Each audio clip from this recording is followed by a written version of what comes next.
que para poner un poco en contexto lo que os quiero recalcar, que es la lucha que estamos manteniendo y en qué estado estamos en esa lucha por recuperar la janda, es necesario introducirlo un poco. Y bueno, vamos a empezar contando un poco qué es la janda, dónde está, por qué estamos aquí, ¿no?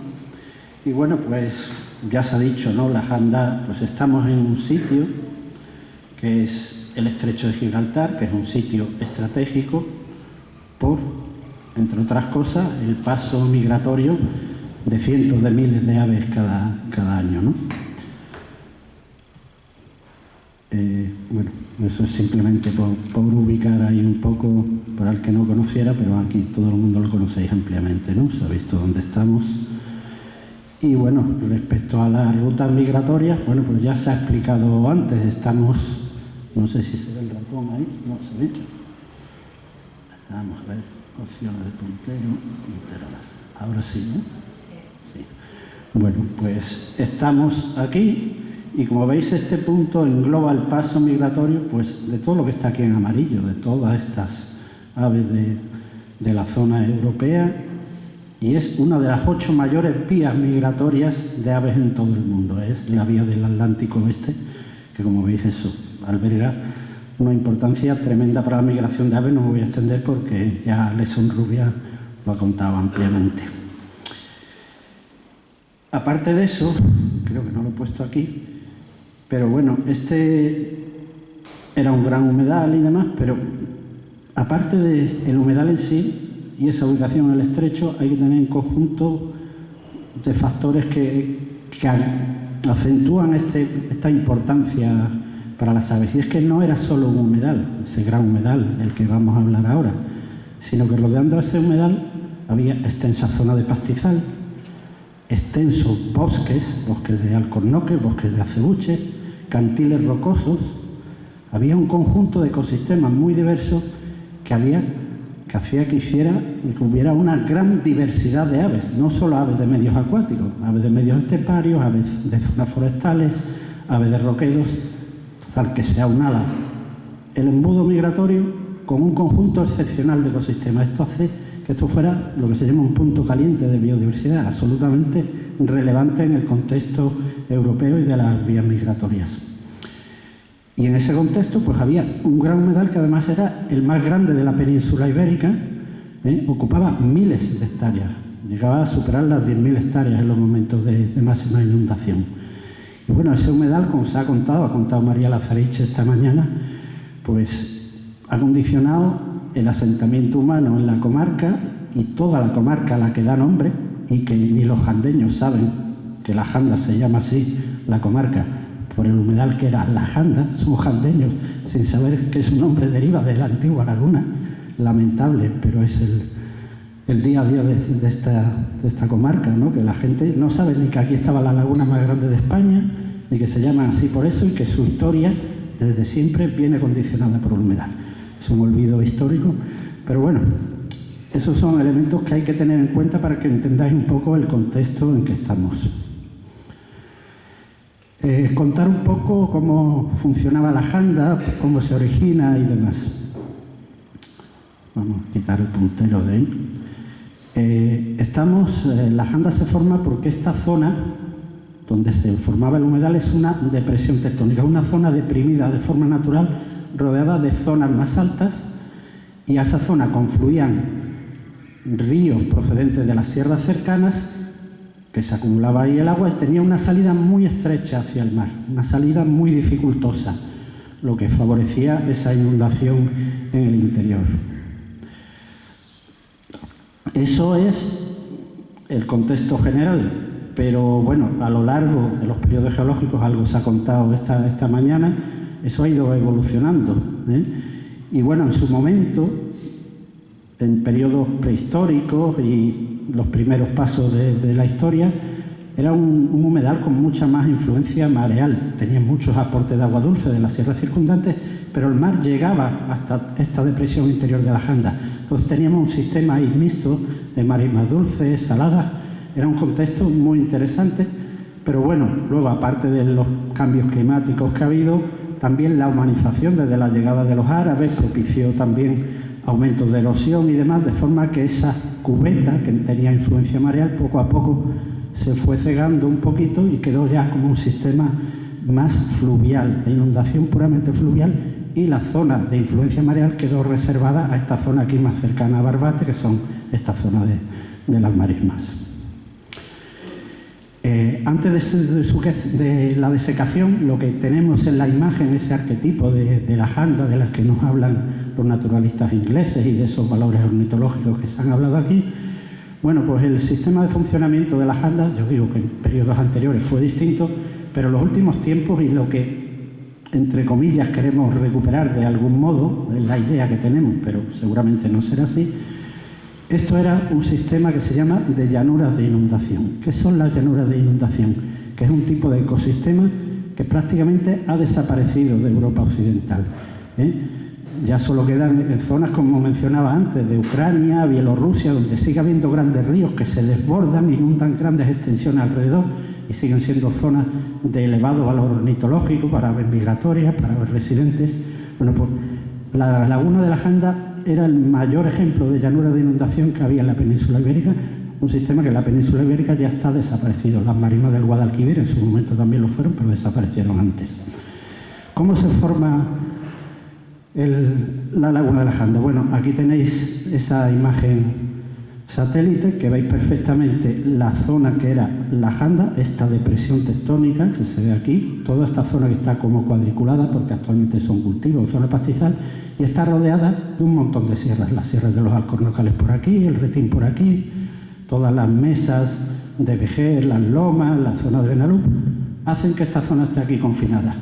Y aquí, bueno, por las características geográficas, pues en estas sierras, pues llueve muchísimo por los vientos de levante, de poniente que suben ahí, hay mucha precipitación, con lo cual tenemos una gran cantidad de precipitación aquí que acaba todo en esta cuenca vertiente. Pero si os fijáis, esa gran depresión, pues que está aquí representado con un sistema de satélite que se llama LIDAR, que marca las alturas, las zonas más elevadas en gris más oscuro, las zonas más deprimidas en claro. Bueno, pues todo eso tenía una única salida al mar, que no sé si se ve muy bien, que era el río Barbate. El río Barbate que viene por aquí y atraviesa aquí una primera angostura en Jandilla, una segunda angostura aquí en la barca de Vejer y ya desemboca la mar de Barbate y sale al mar. Esa era la única salida al mar de toda esa agua que se concentraba ahí. ¿Eso qué hacía? Bueno, pues que las salidas fueran muy dificultosas. Cuando llovía mucho, estas salidas taponaban un poco, hacían un poco de embudo y hacía que eso saliera al agua de los cauces naturales, del cauce del río Barbate o de los otros ríos.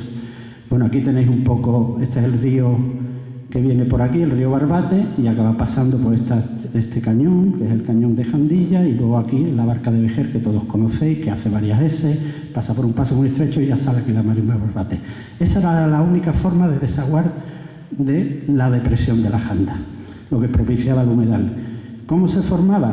Bueno, pues lo que os digo, de llanura de inundación.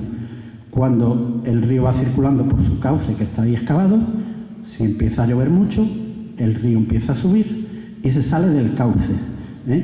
Al salirse del cauce, este agua sube, va arrastrando el río materiales, y los materiales, a medida que va desbordando, pues los materiales que pesan mucho se van acumulando aquí al borde, los materiales más ligeros, arena en vez de grava y eso, bueno, pues los lleva un poco más lejos. Y al final, con el paso de mucho tiempo, acaban formándose en torno al cauce unos pequeños muretes de esos materiales más pesados que se quedan inmediatamente depositados ahí, y luego un poco fuera del cauce hay unas zonas un poquito más deprimidas, que son las llanuras de inundación. ¿Cómo funciona eso? Cuando llueve mucho, el río trae mucha energía, sobresale, deposita materiales aquí y sigue depositando aquí y se inunda esto. En cuanto deja de llover mucho, el agua vuelve a ese cauce, pero aquí se encuentra un muro. Una parte sigue circulando por el cauce, pero otra queda retenida a ambos lados del río, en estas pequeñas depresiones, muy poco profundas, pero muy extensas. Eso es lo que son las llanuras de inundación. Pues así funcionaba la Janda.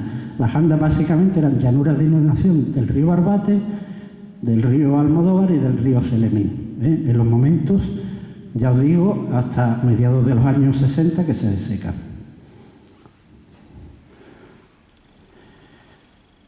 ¿Cómo funcionaba? En momentos de máxima inundación, toda la depresión prácticamente se inundaba, como veis ahí. Paraban las lluvias, el agua volvía a sus cauces, menos en esas llanuras de inundación que son las lagunas que en su día se deslindaron como público, la más grande, la Janda y otras. Avanzaba el estiaje, esas lagunas se iban desecando y se disgregaban a su vez en otras lagunas más pequeñas, todas muy poco profundas, lagunas temporales. Pero al final del estío siempre había una zona central, la zona más profunda. Visitaremos mañana esa zona, que es lo que se llamaba el Charco de los Ánsares. Era la única zona de aguas permanentes, podía tener una profundidad de 6-7 metros y mantenía agua todo el año. Estamos hablando de unas 100-150 hectáreas, poco más que es lo que mantenía agua todo el año. Lo otro, haceros idea de que eran lagunas temporales de muy poca profundidad, podías andar por la mayoría de ellas con agua hasta la rodilla, sin más que eso, y la lámina de agua se veía muy poco, era un inmenso mar de juncos, de bayuncos, de castañuelas, de este tipo de vegetación. Entonces veías enormes praderas en las que entraban, salían aves, pero la lámina de agua se veía en muy pocos sitios. Eso era cómo funcionaba la Janda. Este humedal, en su momento, vamos a hablar ya de qué es lo que hace propicia ese humedal en su entorno respecto a la población humana. Bueno, tenemos un humedal ahí, temporal, con enormes pastizales alrededor y alrededor bosques, zonas con cantiles, abrigos rocosos, una zona ideal, porque hay agua dulce, hay abundante caza que se refugia en esos bosques pero sale a comer a los pastizales, se puede pescar en los ríos, además hay material vegetal de los bosques para construir viviendas, las chozas en que vivían, y hay abrigos rocosos en que hacían sus rituales y hacían esas maravillosas pinturas rupestres que hemos visto. Esas pinturas rupestres, como contaba María esta mañana, no son lugares habitacionales, eran lugares de rito, lugares de culto en que los chamanes iban y representaban lo que veían, eran como actos litúrgicos sagrados y quedaban ahí por generaciones, ¿no? Pero no se vivía en las cuevas, al contrario de lo que mucha gente piensa. Evidencias de esos lugares residenciales hechos con material vegetal no queda, porque eso con el tiempo se pierde, esos materiales vegetales que se van descomponiendo y evidentemente no quedan. Pero bueno, por que os hagáis una idea, esto es un ejemplo, que es una representación que utiliza nuestro amigo Clive Finlayson ahí en Gibraltar. Lo que se ve ahí es el peñón de Gibraltar, pero me vale muy bien para ilustrar lo que sería esto de la Janda, ¿no? Tenemos esa zona con roquedos, hay zonas de bosques, una laguna, el mar. En los pastizales en torno a ese humedal pues proliferan grandes herbívoros y por aquí, bueno, pues los primeros hombres empiezan, los cazadores recolectores, con lo cual esto es una zona de atracción de población humana desde los orígenes, ¿no? Que empiezan a sentarse ahí en torno a eso. Luego eso deriva con el paso del tiempo, María Lazarich contó algo, pero bueno, se genera un montón de pinturas rupestres, monumentos megalíticos, incluso algún poblado ya posteriormente a esos cazadores recolectores de asentamientos ya que empiezan los orígenes de la agricultura, que aquí en el entorno de los charcones hay un primer asentamiento ya agrícola en la zona, en fin, multitud de yacimientos prehistóricos y monumentos megalíticos que están, como veis, en todo el entorno de la laguna de la Janda. ¿Condicionado por qué? Bueno, pues porque esto era una zona inundable, evidentemente ahí no podías hacer nada porque se inundaba parte del año, pero alrededor cazabas, alrededor vivías y alrededor hacías esas pinturas rupestres y te enterraban, tenías esos monumentos funerarios, ¿no? Ha condicionado desde siempre el humedal la vida en la comarca. Todo esto, bueno, pues hace lo que hemos hablado. Tenemos a lo largo de siglos, de toda la historia, un rico patrimonio histórico y etnográfico que no voy a entrar a enumerar, pero bueno, algún pequeño ejemplo. Pues tenemos pinturas del Tajo de las Figuras, que ya ha hablado María esta mañana, otra serie de pinturas y tallas en roca.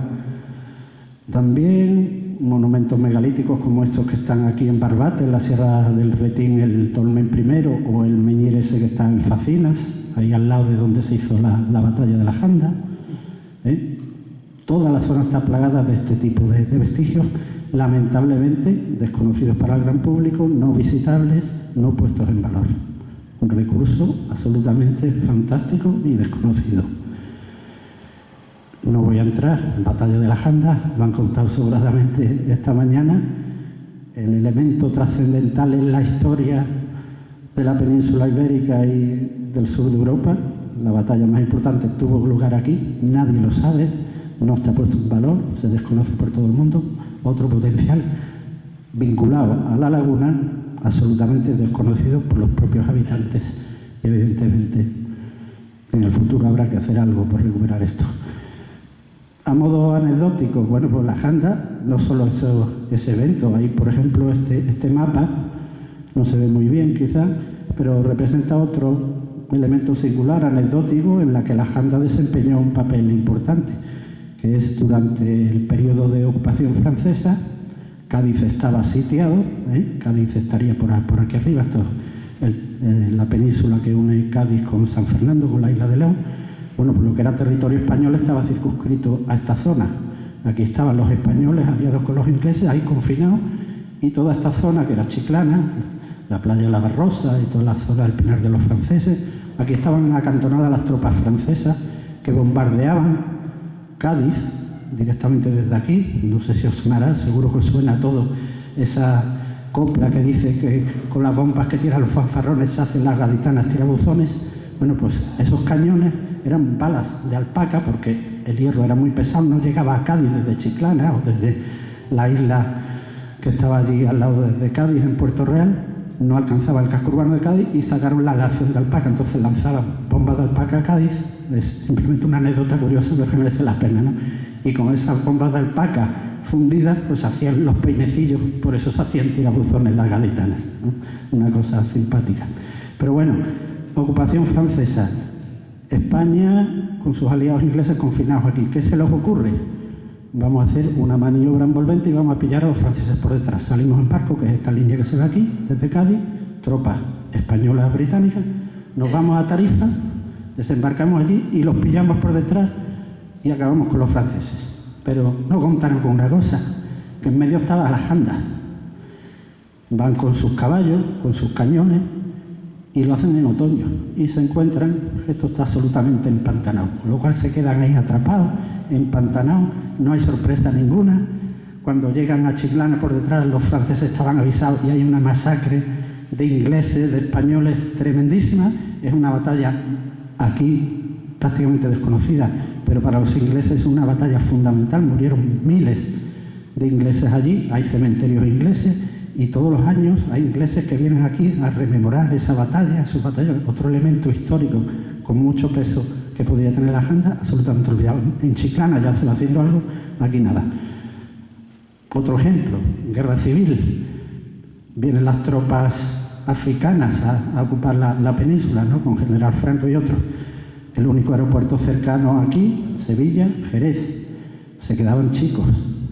La laguna de la Janda, estamos hablando en julio del 36, julio la Janda está seca, una llanura inmensa, cerquita de África. Esto era un campo de aterrizaje de todas esas tropas africanas que vinieron para empezar la guerra civil. Episodios de ese tipo se pueden poner en valor y es un elemento absolutamente desconocido y olvidado. Pero bueno, patrimonio histórico y patrimonio etnográfico. Eso que veis ahí son chozas en Benalup, chozas hechas con el material vegetal que se sacaba de la laguna de la Janda, con paja castañuela, el mobiliario se hacía con Enea. Los habitantes vivían y aprovechaban los materiales que había en el entorno, y hasta los años 50, principios de los 60, la mayoría de los pueblos de aquí eran de este tipo, eran poblados de chozas muy humildes y hechas con materiales de la zona. Esto, evidentemente, con el desarrollo, con mejor materiales para construcción y el desarrollo económico, se ha ido perdiendo. Quedan algunas en plan testimonial y se utilizan para turismo, pero es poco conocido, es lamentable, pero es una historia que merece la pena tener en consideración. Patrimonio etnográfico perdido. Se ha hablado ampliamente, tampoco voy a entrar.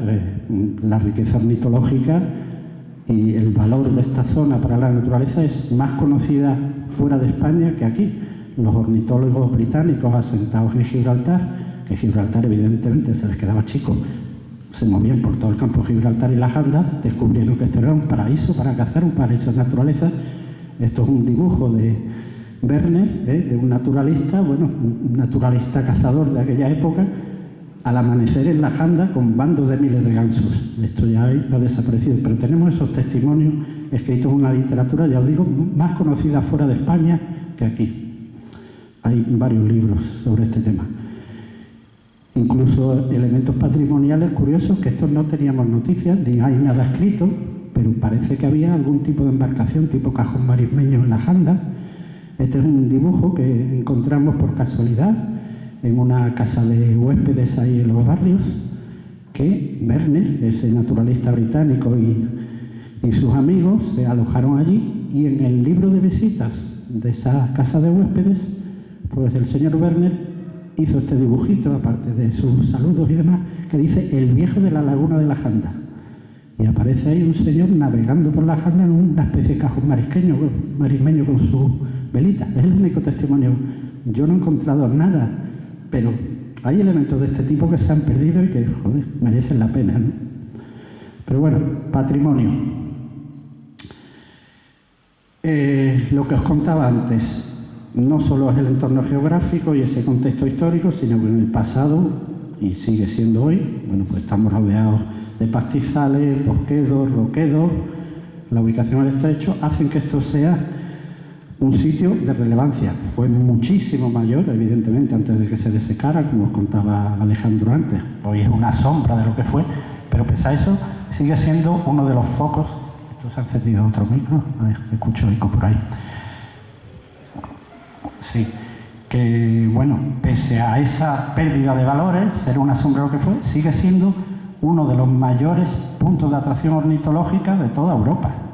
Viene gente aquí todos los años, cientos, miles de personas, a ver aves al estrecho y a la Janda, día a día. Recurso que hay que aprovechar, ¿eh?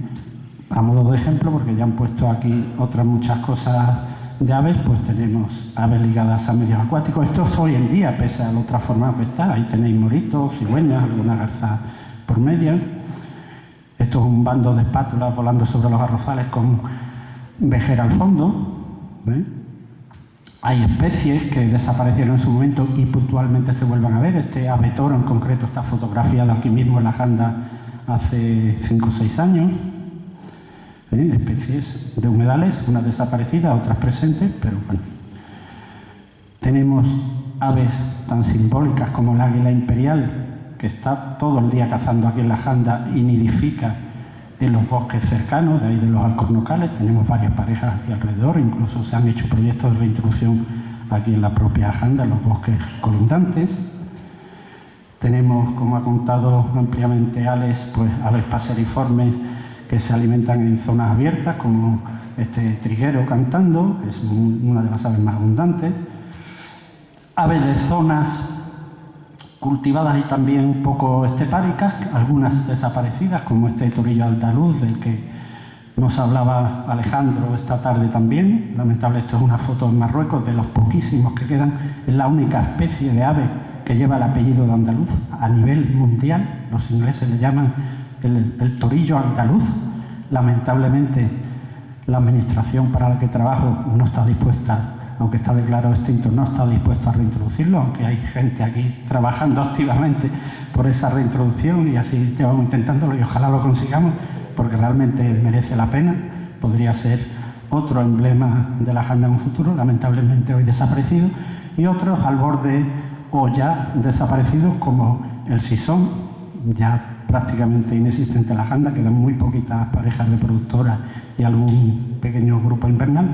La botarda desapareció desgraciadamente hace unos años tras la colisión del último ejemplar en un tendido eléctrico de los parques eólicos de aquí, cuando era una especie súper abundante que aquí la cazaban, esos naturalistas ingleses venían a cazar botarda y se la llevaban por decenas. Y tenemos, bueno, aves de medio estepario, también lo he puesto a modo de ejemplo, aves que nidifican en los cantiles rocosos cercanos, como la limoche, también un abundante paso migratorio porque todos pasan por aquí hacia África. Y bueno, otra especie emblemática para la Janda y para nuestra asociación, nuestros símbolos son, si os fijáis bien, allí al fondo veis el logotipo, son tres grullas enfrentadas por los picos sobre el fondo azul de la laguna, y es el ave más emblemática de la janda por lo que representa, ¿no? Fue el único sitio de la península ibérica donde criaba, desapareció con la desecación de la janda en los años 50. Ahí está un nido que ya ha puesto antes Alejandro, de esas 30-40 parejas que llegó a ver, se supone hasta mediados del siglo XX. Y bueno, pero la especie ha desaparecido como nidificante, pero seguimos teniéndola aquí. Luego veréis alguna imagen, ¿no?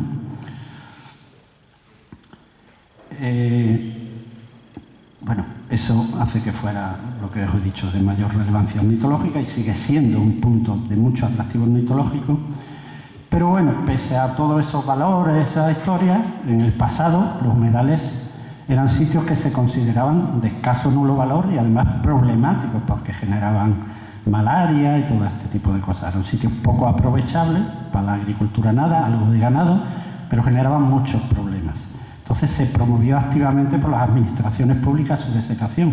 Aquí en España tenemos una ley famosa, la famosa Ley Cambó, que promovió la desecación de la mayor parte de los grandes humedales interiores de España, no solo la Janda, sino Antela, la Nava, la Laguna de Ruy Sánchez y 40.000 más en toda España. Las mayores lagunas de España se desecaron en base a esta ley que permitía al que consiguiera desecarlo quedarse con esos terrenos para cultivarlos, y los mantenía durante 99 años y luego revertirían el Estado. Bueno, pues eso fue uno de los mayores pasos para la liquidación de los humedales. No se consigue, pese a intentos de desecación que hubo en la Janda, ya incluso desde el siglo XVIII hubo algún intento de desecación, pero bueno, los intentos de desecación eran muy primitivos. No había tractores, no había grandes máquinas, entonces se abrían pequeñas zanjas para drenar, para eso. En cuanto venían las lluvias, esos canales se cegaban otra vez y aquellos se volvían a inundar. Para que os hagáis una idea, hay una publicación que tenemos colgada en nuestra web, muy curiosa, que se llama, es de principios del siglo XIX, que se llama La pretensión de los empresarios de desecar la Janda, y ridiculiza un poco que aquí llegó hasta haber plantaciones de caucho. Hubo en su momento una plantación de caucho que evidentemente en cuanto vino las primeras lluvias se inundó, crearon hasta un santuario, quedó inundado y decía que era el santuario de los barbos, en plan irónico. Es una publicación muy curiosa de ver. Pero bueno, el caso es que se desecó. Eso evidentemente supuso un desastre ecológico, aparte de otro tipo de desastres que os contaré. Y bueno, como os decía, se logra desecar ya en los años 60, cuando llegan los tractores, el plan Marshall, empieza a haber maquinaria, empieza a haber historias aquí potentes y ya permite hacer canales grandes, permite construir embalses, y eso hace que se consiga desecar, entre comillas, porque nunca se ha llegado a desecar todo aquel terreno. Para desecar ese terreno, aunque ya había habido concesiones administrativas en base a esa ley Cambó, en el momento ya que se es capaz de desecar, que ya hay otras concesiones, no voy a entrar en la historia de las concesiones porque es muy larga, pero bueno, en el momento en que ya hay una concesión con posibilidad real de desecar aquello, resulta que hay un conflicto sobre la propiedad de los terrenos. Ahí había terrenos comunales, como nos ha hablado Pepe Daza esta mañana, había azas de suerte que son expropiadas en su momento para esos intentos de desecación, había terrenos comunales que no eran azas de suerte, pero que se aprovechaban por el común de los vecinos para ganado, y había otra serie de propiedades, entre comillas, otorgadas con derechos reales de la Casa de Medina Sidonia y de tiempos de la familia Larios, del gran capitán Fernández de Córdoba, familia Larios, bueno, por una serie de privilegios que ahí mantenían ciertos derechos sobre la propiedad, pero siempre, gracias a esos tribunales de la Real Chancillería de Granada, otorgaban ciertos derechos a los vejiegos, barbateños, al uso de esos terrenos. Bueno, el caso es que cuando se va a desecar, empiezan a decir uno, no, esto es público, los propietarios, no, pero esto es mío, esto es de mi familia, el otro. Total, que como no hay un acuerdo para desecar, el Estado dice, bueno, vale, hay concesión, señor concesionario, pero antes de desecar hay que determinar qué terrenos son de cada cual. Hay terrenos públicos, hay terrenos privados. Y se hace lo que se llama un proceso de deslinde administrativo. Deslinde administrativo que se hace la cartografía y el levantamiento con colocación de estacas sobre el terreno en el año 46, 1946. Ese deslinde se hace con todo su trámite administrativo, sus alegaciones a los posibles interesados, todo un proceso muy largo, con muchas garantías jurídicas, y se hace ese deslinde, y en ese deslinde se dice que hay unas 6.200 y pico hectáreas que son dominio público. Dominio público, ¿qué quiere decir? Que son terrenos que se inundan de forma ordinaria, que cada vez que llueve mucho se inundan, que es lo que define el dominio público, el límite de la zona de inundación ordinaria. Cuando son inundaciones extraordinarias, una que ocurre cada 20 años, pues eso pueden ser terrenos privados. Pero aquello que se inunda sistemáticamente con las inundaciones normales se considera que es público, en base a la ley de aquella época y en la actual también. Bueno, pues ese deslinde se hace con todos sus papeleos, todas sus quejas, sus protestas a los propietarios, y se ratifica por el Tribunal Supremo. Deslinde del año 46, y con todas estas alegaciones de teóricos propietarios y demás, no se resuelve hasta el año 1967. Una sentencia del Tribunal Supremo, 30 años de litigio, que concluye que ese deslinde está perfectamente hecho, que se han dado todos los plazos de alegaciones, que aquello es público, y es público a efectos de cosas juzgadas, lo dice así. ¿Qué quiere decir eso? Que ya no se puede volver a dirimir sobre la titularidad de esos terrenos. Esos terrenos son públicos, porque se ha hecho todo con las garantías adecuadas.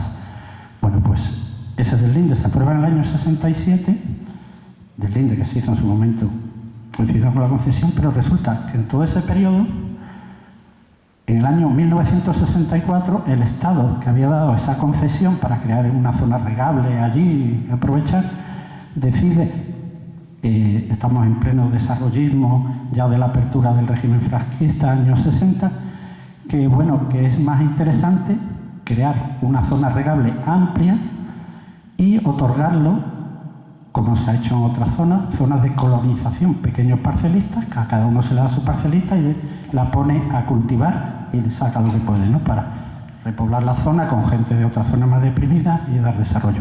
Esa es la idea, y con esa idea se hace un decreto en 1964 para rescatar esos terrenos, esas 6.000 y pico hectáreas públicas, más otras 3.000 y pico privadas que habían entrado en la desecación. Había terrenos públicos y privados. Bueno, pues eso se hace así, y se dice que se otorgará al Instituto Nacional de Colonización para su entrega a pequeños parcelistas. Pero sale una orden que dice, mientras eso no se ejecute, los actuales usufructuarios, la gente que está sobre el terreno, puede seguir aprovechándolo hasta que esto se haga efectivo. ¿Qué pasa? En la práctica nunca se hace esa parcelación, esa entrega a pequeños propietarios, y siguen aprovechando esos terrenos hasta el día de hoy los antiguos concesionarios, pero ya sin concesión. ¿Y por qué se quedan ahí? ¿Quiénes eran los antiguos concesionarios?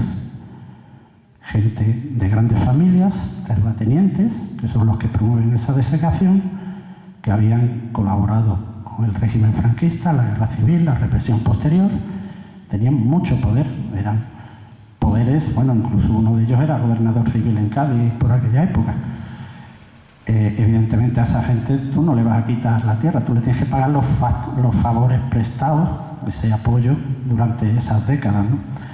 Y bueno, la forma fue muy fácil, rescatamos, pero tú te quedas ahí, dominio público, pero yo no lo voy a escribir y tú sigues disfrutándolo. De forma que terrenos que en su día en parte eran públicos, en parte eran privados, en parte eran comunales, pasan a manos de grandes familias que mantienen sus títulos de propiedad en base a la ley Cambó, porque permitía escribirlo a nombre de los concesionarios hasta que los 99 años revierta al Estado, y ahí se queda. Y esa es la situación. Estamos hablando del año 64 se rescata, 67 sale la sentencia que dice que es público, que había que haberlo escrito, pero no se hace nada. Pasa a administración franquista, entran administraciones democráticas de todos los colores políticos, entran los gobiernos autonómicos y la situación sigue siendo la misma. Desde el año 64 que se hace el rescate de la concesión, tenemos ocupas, y esos ocupas no son cualquiera, son de los grandes propietarios de este país, empresas que son las que mayores subvenciones de la política agraria común cobran, las mayores, con mucha diferencia. Algunas de las empresas que aprovechan esos terrenos públicos cobran las mayores subvenciones de toda la política agraria común, pagadas con los impuestos de todos los europeos, aprovechándose de terrenos públicos. No quiero entrar en más historias. Esto es un ejemplo de lo que os digo del deslinde administrativo de la Confederación Hidrográfica del Guadalquivir por entonces, de una de las lagunas que formaban, este es el río Barbate, y en la margen derecha del río Barbate pues estaba la laguna de Jandilla, que en su momento se hace el deslinde de las inundaciones ordinarias. Se colocan todos esos puntitos, esos números que veis por ahí, hacen referencia a taquillas que se colocan sobre el terreno, con audiencia a los interesados, hasta que llega la inundación. Sí, no, bueno, todo eso se hace legalmente y se aprueba. Hay de la laguna de Jandilla, de la Janda, de Espartina, de Rehuelga, de Tapatanilla, de la marisma del Barbate, todo eso está deslindado y declarado por el Supremo como dominio público. Bueno, ¿qué pasa con esa desecación? No entramos en la batalla de que se aprovechan terrenos públicos para pasar a manos privadas y cómo se hicieron esas obras de desecación enriqueciendo a determinada gente también. Pero bueno, es cierto que en la época en que se hacen este tipo de actuaciones, eso contribuye a cierto desarrollo comarcal. Estamos en una comarca muy deprimida, de muchos jornaleros, gente sin tierra, que vivían de unos pocos trabajos puntuales que salían, de lo que podían recolectar, cazar en el campo, y la puesta en cultivo de eso requiere, por aquella época que no había mucha mecanización, grandes, inmensas mano de obra muchas veces incluso infantil, ¿no? Como tenemos ahí. Esos son niños aquí, eso es en la laguna de la Janda, ahí cerquita de la Mesa de la Mediana, en Benaluz, término municipal todavía de Vejer de la Frontera, pero los niños recogiendo algodón, eso en los años 60, 50, era una cosa muy común. Pero bueno, este tipo, incluso con mano de obra infantil, poco a poco permite que esa gente vaya saliendo de la pobreza. Tiene un pequeño salario, con el tiempo esas casas de material vegetal que veíamos, la propia empresa que deseca acaba construyendo poblados y les permite tener su casita de ladrillo, con el tiempo se compra sus 600, con lo cual la población local, que mucho no había podido disfrutar de la laguna porque eran en gran parte zonas de grandes propietarios que solo acudían ellos a cazar, no había, además las poblaciones estaban tanto alejadas de lo que era la cubeta lagunar, no había esa seducción ambiental que tanto gusta a Jordi, ¿no? De ver del pequeño allí las aves celestes, no pescaban allí, no cazaban prácticamente, algunos recolectaban huevos, pero poco más. Entonces no hay esa vinculación afectiva positiva hacia el humedal. Era un sitio, bueno, que se podía aprovechar algo, pero estaban los señoritos, estaba esto y poco más. No se le daba mucho valor. Al ponerlo en cultivo, coño, me está dando mano de obra. Ya puedo salir de la choza y tener mi casita. Entonces hay cierta vinculación positiva a la desecación de la población local.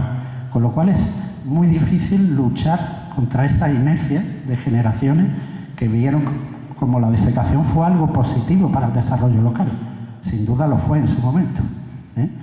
Pero es un elemento clave a tener en cuenta en esta comarca. No hay esa vinculación afectiva positiva con la laguna. No la hay del pasado, que nos hubiera ayudado muchísimo. Tú, si de pequeño te has bañado en un río y has desarrollado tu infancia allí y luego te lo destruyen, bueno, pues cuando eres mayor tienes esa añoranza, esa seducción ambiental que te ha producido y quieres recuperarlo. Aquí no. Entonces hay que iniciar todo un proceso de que recuperen su pasado, su historia, que es una de las cosas en que trabajamos la asociación para que poco a poco eso pueda avanzar. Bueno, aparte de ese tema social positivo en su momento, hay que tener en cuenta que no solo fue un desastre ecológico, sino fue una injusticia también social. Social tanto por el gasto económico, por las repercusiones que tuvieron a nivel comarcal. Lo ponían antes, no sé si lo habéis visto, que bueno, se consigue desecar la laguna y todas las zonas que se inundaban, pero ¿a costa de qué? A costa de inundar con un gran coste público y privado en ese momento también, pero que luego se les paga, cuando se rescata se les paga todas esas inversiones que han hecho, a costa de inundar otras zonas. Si veis aquí, tenemos las lagunas deslindadas como públicas, Janda, Jandilla, Espartina, Rehuelga, Tapatanilla por aquí. Bueno, pues para desecar esto, aparte de una serie de canales y de historias que hemos hecho, acaba embalsándose el río Celemín, el río Barbate, el río Almodóvar. Si lo sumáis todo más o menos, al final tenemos una superficie encharcada igual. ¿A costa de qué? Gran inversión pública, con determinadas empresas que se enriquecen con esas obras de embalses y demás, no voy a entrar, y terrenos que eran privados, como esta zona de Alcalá de los Gazules, de familias no tan grandes, no tan potentes como las que ocupan estos terrenos, se les expropian terrenos de vegas ganaderas, vegas agrícolas de gran valor, y se inundan. Terrenos de pequeños propietarios son expropiados para desecar terrenos públicos, bueno, para que pasan a manos de grandes propietarios gratuitamente. Injusticia, aparte de la ecológica, el desastre ecológico, evidentemente una injusticia social que hay que reparar, creemos. Pero son cosas que la gente desconoce. Lo que os decía ahí contribuyó al desarrollo y a inundar. Y bueno, lo que os decía, en el año 64 se deseca para crear esa zona regable, otorgar las parcelas a colonos y bueno, sigue siendo ocupado, ¿no? Desde entonces. Pero bueno, ¿qué tenemos en el presente entonces con esa desecación? Pues tenemos lo que tenemos ahí, de esa antigua zona sin transformar, que se inundaba temporalmente, en la actualidad que tenemos. Pues toda esta gran depresión que se ve aquí, muy cuadriculada. Las cuadrículas corresponden básicamente a canales que lo que hacen es conducir el agua a estos que están pintados en rojo, que son los canales principales, que visitaremos mañana, el canal colector del Este, el canal de Churriana, el canal intercolector, y ya el desagüe hacia la Marisma del Barbate. Mañana quedaremos aquí en este punto que pone túnel y haremos una visita por aquí, ¿no? Bueno, pues esto es lo que nos queda hoy en día. Tramos de río que lo alimentaban, el Almodóvar que viene aquí de la parte de Facina, con su embalse en cabecera, y llega aquí, ya está canalizado y todo transformado en arrozales. Embalse el Barbate, embalse el Celemín, embalsados, regulados, toda el agua se utiliza para regadíos. Almodóvar se utiliza también para abastecimiento humano de Facina, Zara de los Atunes, pero son embalses básicamente destinados a regadíos de todas estas inmensas zonas regables.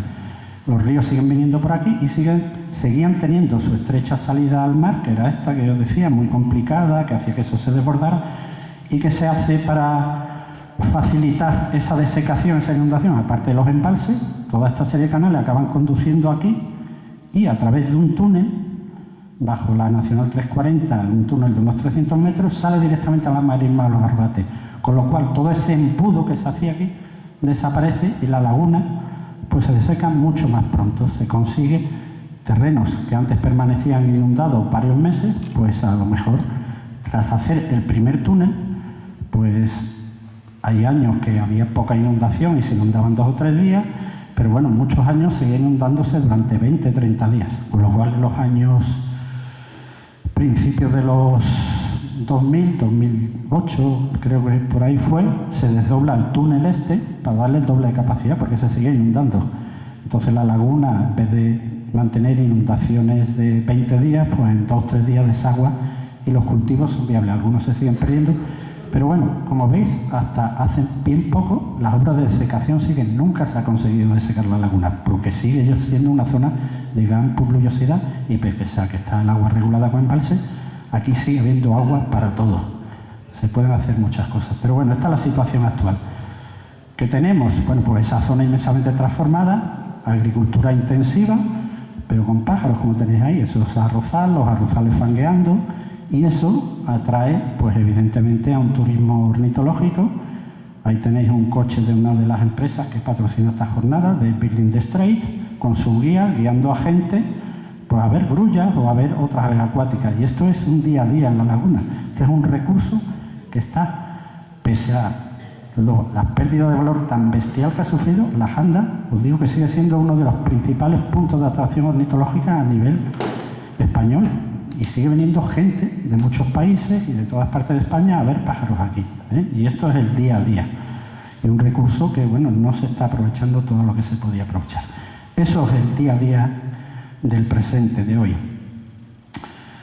Y bueno, tenemos una agricultura cada vez más insostenible, con consume mucha agua, muchos pesticidas, utiliza terrenos públicos, solo sobrevive gracias a grandes ayudas de la PAC que pagamos todos.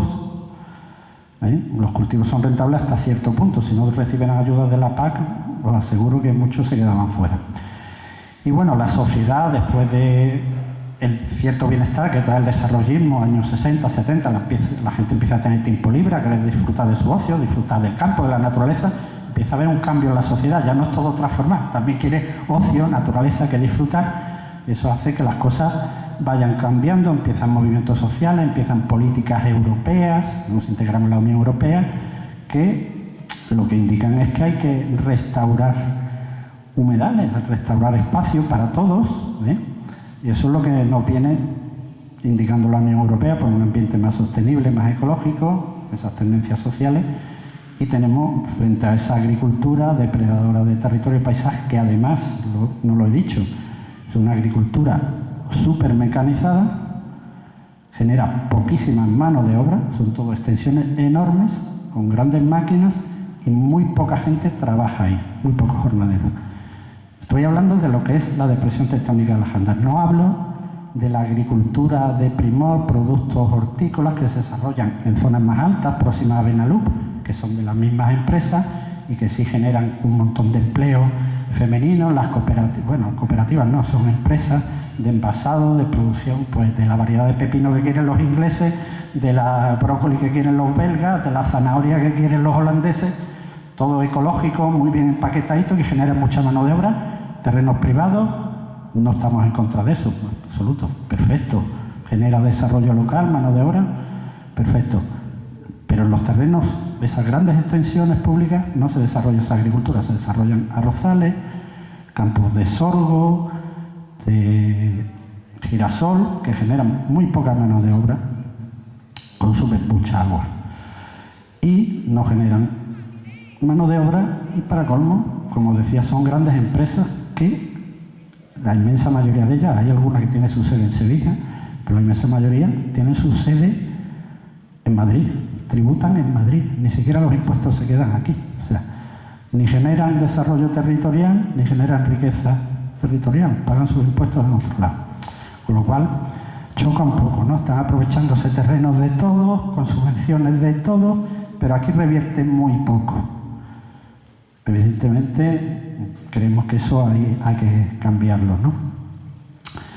Pero bueno, estas son gente de mucho dinero, con muchas influencias, y hace que esto sea realmente un proceso complicado. Pese a todo, bueno, nosotros decimos, el humedal sigue ahí. Y como veis aquí, vamos a ver si esto me deja. Que no me deja. No sé por qué no sale esto ahora.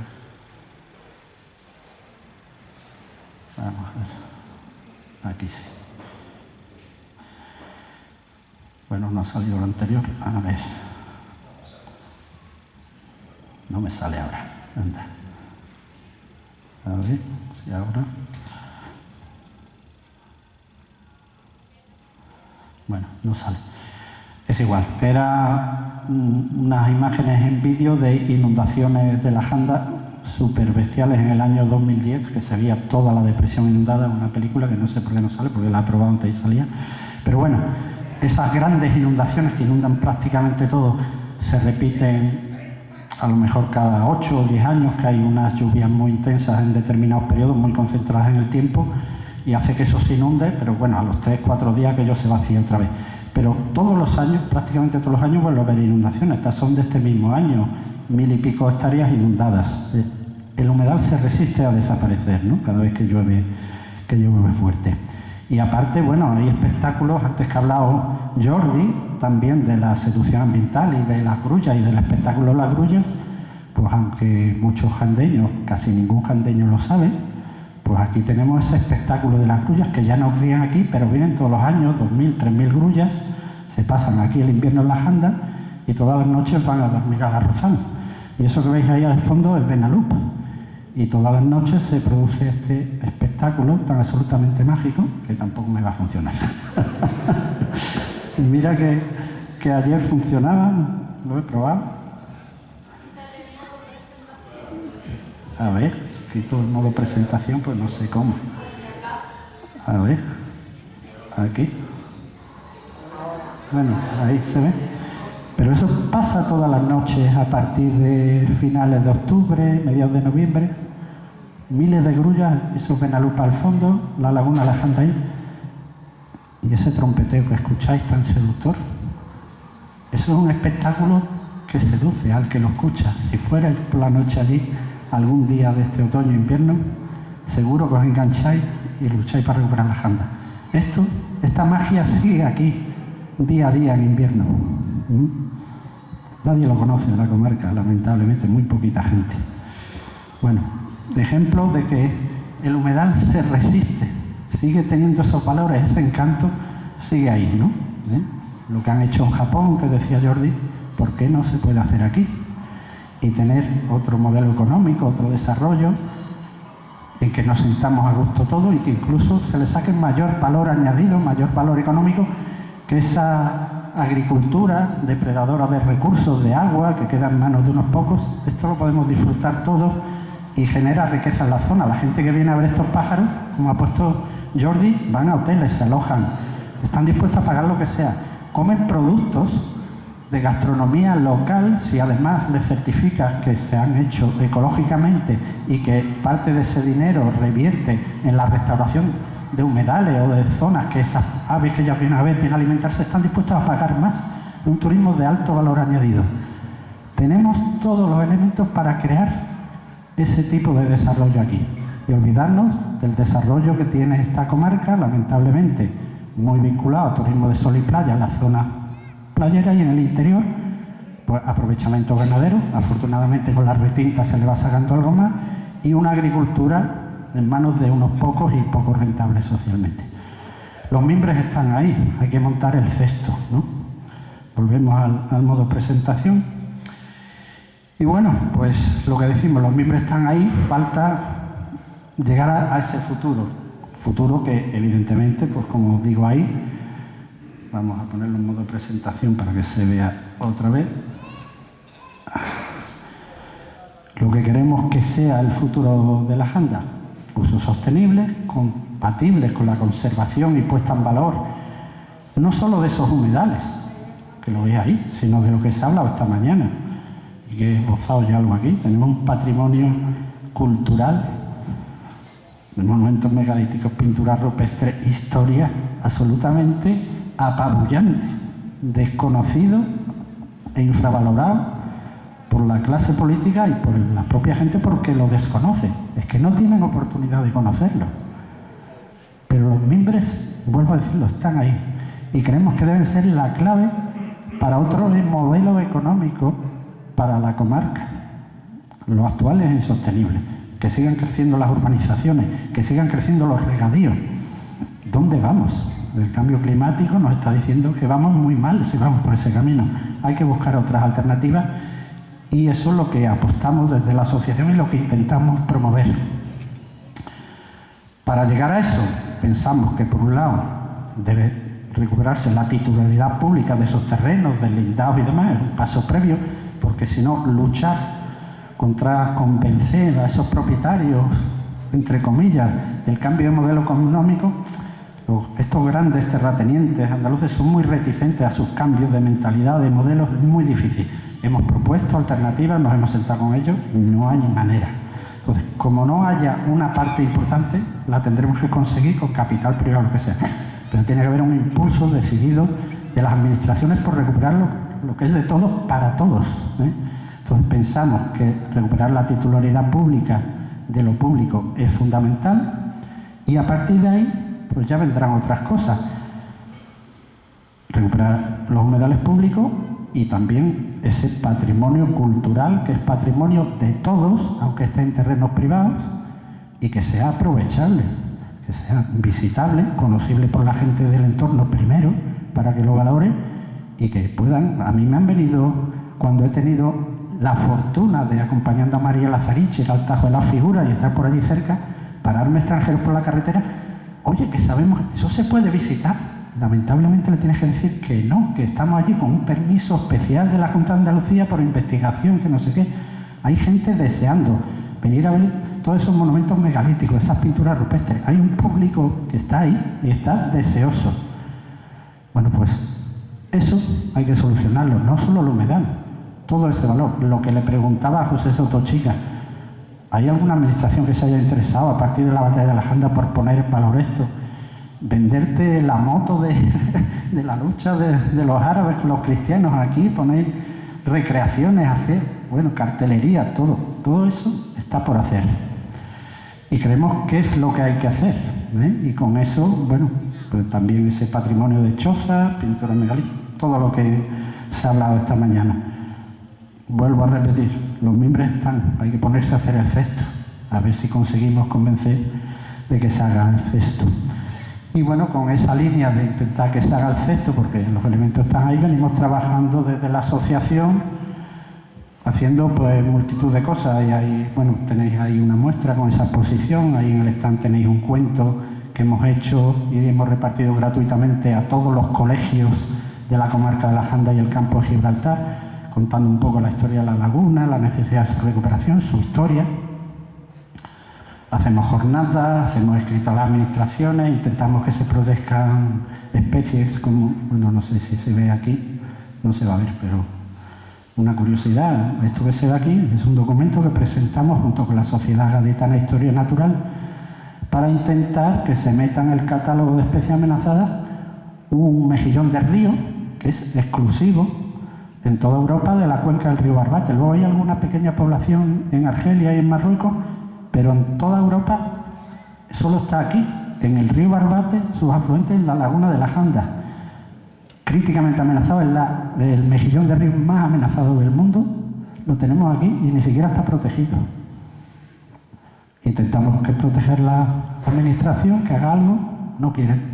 Pero bueno, trabajamos en un montón de líneas: divulgación, concienciación, lucha reivindicativa, por ahí se ven marchas, manifestaciones. Hacemos todo lo que podemos y bueno, no hemos conseguido mucho. Pues la laguna sigue así como está, ¿no? Pero bueno, algo sí hemos conseguido, ¿no? Vamos poco a poco haciendo que los jandeños conozcan un poco por qué se llaman jandeños, que aquí está esa mayor laguna, que esto tiene valores, que no sé qué.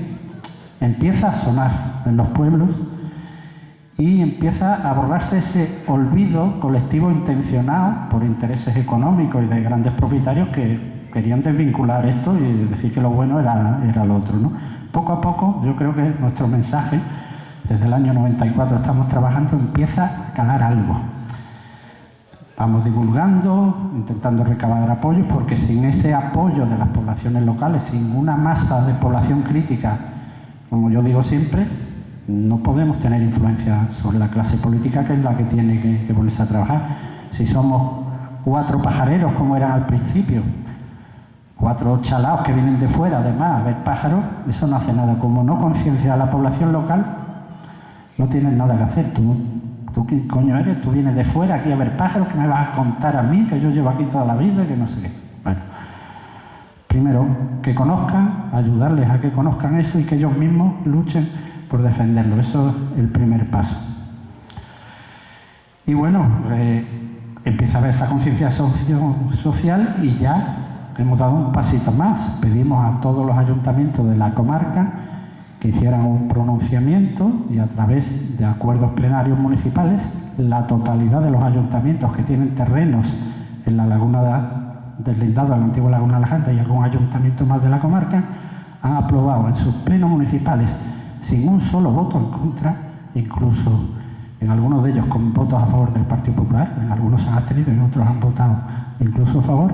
En todos se han aprobado mociones instando al Estado y a la Junta de Andalucía a recuperar los terrenos públicos de la laguna de la Janda, a protegerla, a incluirlo en la Red Natura 2000. Mociones con muy buena voluntad por parte de los ayuntamientos, pero que llegan a las administraciones responsables, Junta de Andalucía, Estado, y ahí se quedan. Pero todos los ayuntamientos, o sea, tenemos ya las corporaciones municipales encabezadas por el Ayuntamiento de Barbate, que fue el primero que se decidió, gracias a Miguel en este caso, a implicarse en esta batalla. Bueno, pues ahí estamos. Y no solo eso, a nivel de Diputación Provincial, en 2 ocasiones el Pleno de la Diputación Provincial, donde están representados todos los ayuntamientos, ha hecho esa misma moción instando al Estado y a la Junta a recuperar. No ha servido de nada.